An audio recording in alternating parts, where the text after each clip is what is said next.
Ya misal di arah Crossroad itu Onyx sama PI Sport yang harusnya bersinggungan enggak hanya di map Purgatory aja tapi hampir di semua map ya. Dan sekarang lihat teman-teman dari PI Sport dan juga Onyx gitu menuju ke arah atas, mereka harus estafet dulu ya. Dan Bigatron sudah diganggu oleh Heavy, kelihatan ada satu kode juga yang mengarah ke arah teman-teman dari Bigatron. Faiz MKS sudah mengeluarkan tembakan menggunakan XM8 ya.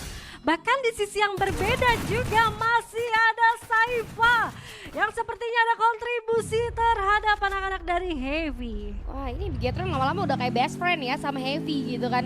Ketemu terus kerjaannya nggak bisa semenit nggak ketemu aja sama Heavy gitu kan. Di setiap early ketemu tuh sama Heavy, tapi untungnya Bigatron juga belajar banyak atas tim Heavy. Ketika mereka early-nya agak sedikit terganggu, gue ingat banget di minggu pertama IC mereka berantakan di IC tuh ketemu sama Heavy. Tapi lihat minggu selanjutnya atau di minggu kedua kita Bigatron ini unggul, bisa gue katakan atas tim Heavy. Sementara kita akan beralih ke tim Onyx yang sama-sama memiliki kondisi yang tidak baik-baik saja ketika early game.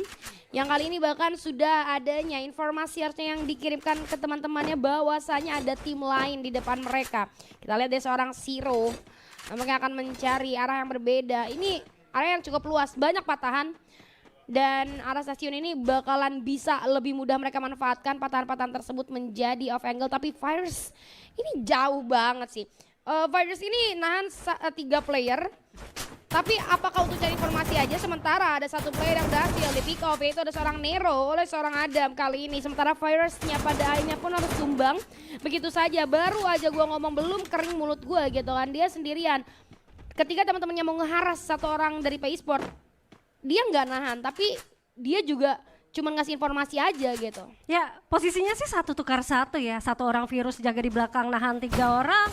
Tadi ada 1 orang punggawa dari PI Sport juga nahan pergerakan dari 3 player Onyx Esport. Bahkan tadi ada untungnya dengan Max 7 mode Kairosnya on point, jadi 2 hit aja udah knock gitu. Dan posisinya ya lawannya mungkin belum mumpuni banget lootingannya, namun Crime melihat adanya pergerakan sudah diaktifkan, 1 kodanya terlihat sangat jelas. Nero di arah sana, di dalam sana, dan gue rasa rumah Tayo Merah nggak akan bisa maksimal kalau misalkan Neronya lootingannya benar-benar pas-pasan, bahkan XP-nya nggak sempat ditambah dan sekarang kalah kontes Crime-nya. Walaupun tadi gue ngeliat Adam sudah melakukan backup-an, namun aduh sayang banget Crime-nya untungnya masih bisa untuk diselamatkan. Iya, dari seorang Crime bagus sekali dengan penggunaan kodanya. Kadang ada aja orang yang mikir aduh cuma 1 orang tapi dikodain gak masalah. Kalau menurut gue jangan sayang-sayang sama skill, toh ini masih early game dan itulah gunanya lu pakai skill karakter lu di early, itu penting banget. Early dan late game itu sangat penting ya. Dan tadi dari seorang Crime akhirnya walaupun dia kalah aim ya barusan ya, tapi untungnya masih ada teman-teman yang bisa revive juga. Itulah gunanya follow up dari teman-teman tim Onyx yang lain. Dan Don't Cry akan menjadi the next target daripada Onyx itu sendiri dari arah atas. Jarak yang terlalu jauh ini tidak terlalu maksimal untuk teman-teman tim Onyx melancarkan serangannya terhadap Don't Cry. Virus lagi-lagi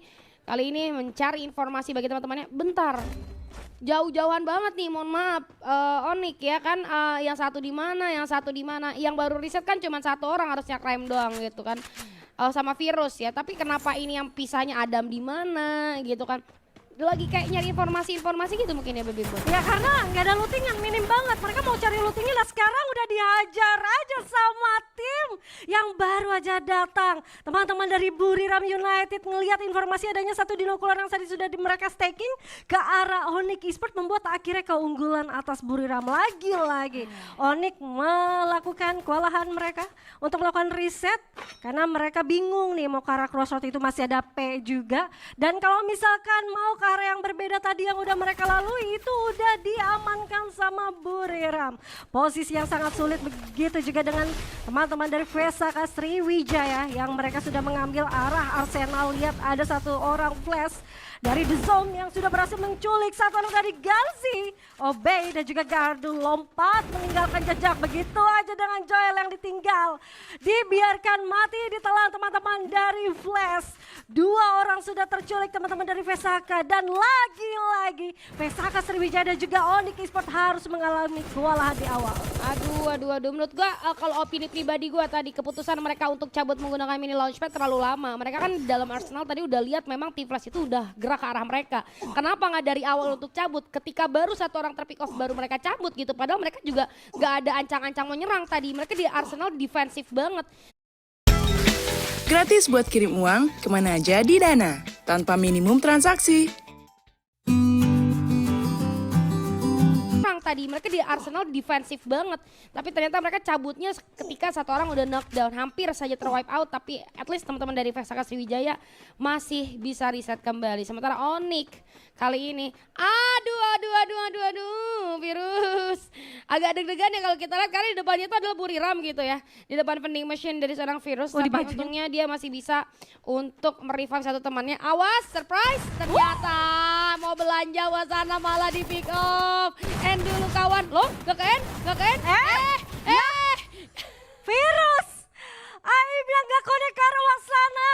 Karena adanya gelual tadi yang mungkin itu akhirnya ke gelual sih, lebih ke mantul arah gelual, terus juga tadi ada pagar beton ya itu ke sana karena posisinya dari Wasana itu benar-benar kehimpit dengan adanya gelual, jadi lumayan agak masuk ke dalam banget. Dan ya virus gue rasa dengan posisi dia jump shoot melakukan ending itu juga bukan suatu pilihan yang oke ya.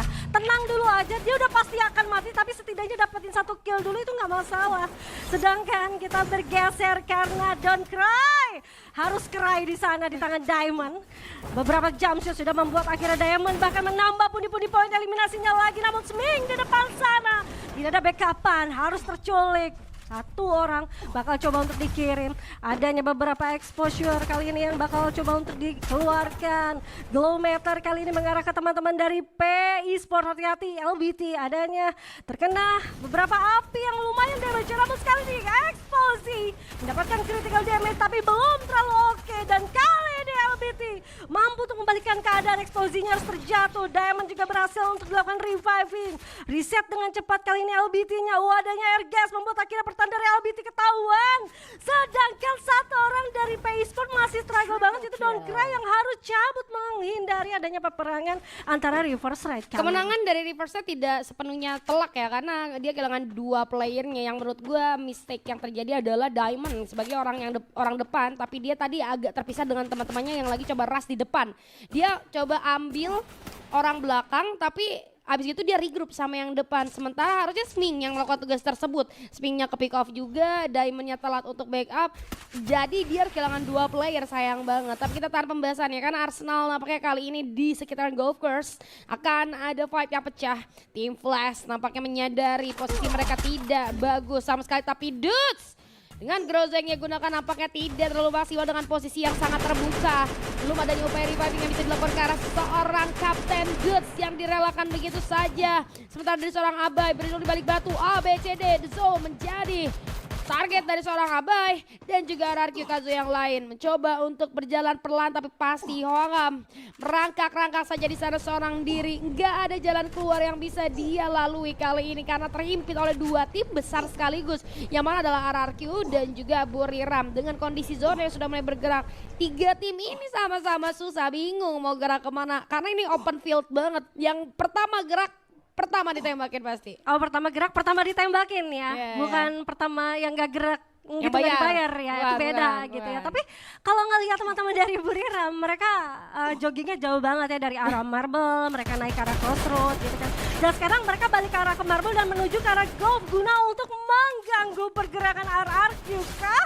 Karena lumayan jauh ya, dan ini bukan lifestyle-nya teman-teman dari Buriram. Biasa Buriram kalau sudah menit-menit segini ya udah mereka secure di area zona aman aja. Dan sekarang lihat masih 12 tim, masih belum ada yang tuzun so far. Ini masih rame pol, tapi hati-hati Bigat memisahkan Dix seorang diri dan beberapa XP kali ini harus dikurangi lagi secara maksimal karena Falcon berhasil untuk menculik satu orang yang tersisa dari Bigatron Esports. Aduh, Embun sih bilang belum ada yang tusun. Indonesia kan yang tusunnya jadinya. Aduh, sorry dah. Aduh. Tapi memang posisi dari Bigatron sendiri juga tadi tidak adanya perlindungan atau barikade yang bisa menghalangi serangan daripada musuh ke arah mereka, dan grounding mereka juga tidak cukup memuaskan. Dan kalau misalnya tadi kita lihat kali ini akan ada tim Falcon berhadapan dengan AG Global. Beberapa eksplosif atau glue melter sudah mulai dilemparkan satu sama lain, membuat glue wall tidak akan bertahan di sana. Area yang terbuka ini akan menjadi fight yang cukup fair tanpa adanya glue wall karena sudah hilang dengan beberapa glue melter. Tapi kita lihat ada juga FGL yang kali ini akan membakar habis kawan-kawan daripada tim Falcon. Sementara AG Global yang sudah masuk ke dalam zona terlebih dahulu akan ditarik pergerakannya. Peter majukan seorang Saifa, beberapa damage output maupun dirasakan oleh seorang Saifa, tapi masih ada backup juga dari 3 player lainnya. Sementara satu player sudah mulai tumbang. Dio lagi dan lagi berulah. Satu persatu diabsen oleh seorang Dio. 2 player udah diabsen oleh seorang Dio. Kali ini Keroro nggak bisa berbuat apapun. Kehilangan 2 kawannya ini bukan kabar yang baik. Sementara Saifa pun harus tumbang oleh seorang Limit. Masih adanya upaya reviving yang bisa dilakukan. Chinoy coba untuk mendistraksi seorang Limit. Dan Limit nggak bisa terlalu all in. Karena mereka cuma berdua aja. Dari segi backup kurang, dari segi vision kurang. Dan akhirnya decision making yang sangat bijak dari Falcon yang pada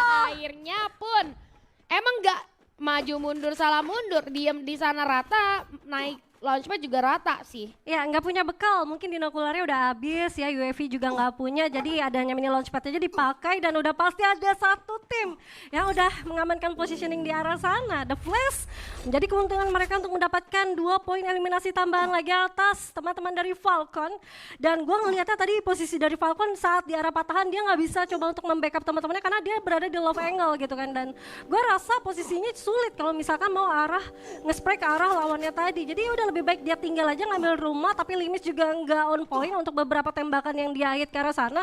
Akhirnya memutuskan cabut, tapi ya posisinya emang udah bukan ngebahas tentang Falcon bisa save di arah middle game lagi, tapi ya udah pasti tumbang di stack 11 dari Falconnya itu sendiri.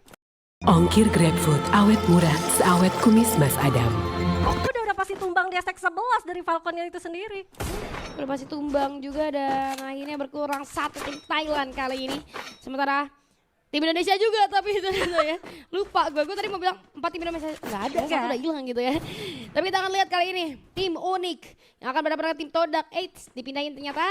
Kita akan lihat tim RRQ yang akan rotasi pindah lagi. Kita lihat ke arah tim Unik berhadapan dengan tim Todak dengan tidak adanya seorang Crime MKS. Apa yang akan dilakukan oleh tim Unik berlindung di arah tower kali ini. Namun lihat ukuran dan ukuran sudah diberikan, terlalu terbuka posisi dari tim Todak. Tidak ada yang bisa dilakukan. Siro dengan double factor di tangannya, belum ada korban yang ditelan.